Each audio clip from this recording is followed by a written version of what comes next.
All right, guys, a couple of little extra tips for you when you're handling your mares and foals.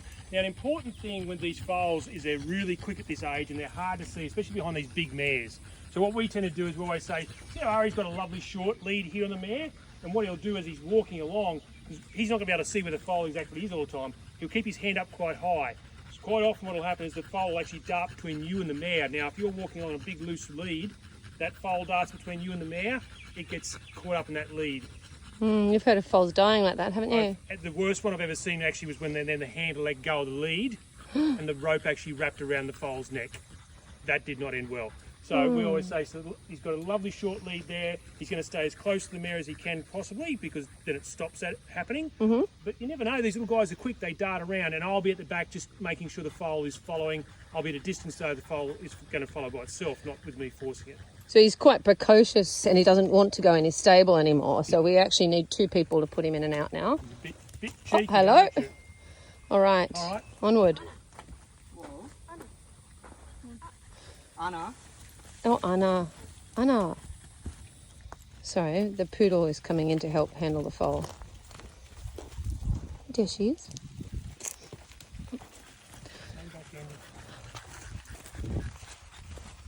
So we're not crowding him, we're just making sure that he stays with his mum. You can see, I'm going to see how short the lead is and how high Ari's hand is to make sure the foal doesn't run between him and the mare. And everyone's just moving quietly, making sure that he doesn't run up the driveway. You stopped doing it by yourself about 3 days ago, didn't you, Greg? Of course, the risk of us forcing the foal could mean it could run off ahead, run into something or run away from the mare. So this is the cheeky stage. So he's just going to wander away. Ari's just waiting outside the box till we have the foal engaged, because otherwise the mare goes in, of course the foal doesn't know where she's gone, and he's going to quietly bring him back.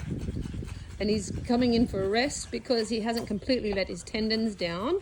So what he does when he gets tired is he stops. Come on, you. Hey, Whoop. apple. Is he stops actually using his ligaments and everything properly and just walks around with his legs slightly bent, which is no good for his joints and ligaments and tendons. There we go. And Greg, can you tell us a little bit about handling at this stage? Handling of the foal? Yeah. Yeah, of course. We don't do a lot of hands-on with the foals at this stage. You're always going to have to catch them at some stage for something, but we tend to let the foals, especially these guys, I mean, he's a colt, so he's going to be always a little bit more rambunctious and a bit more precocious. So we'll allow him to approach us. We might give him a pat occasionally, but we won't have too much hands-on, and we'll try and stay away from things like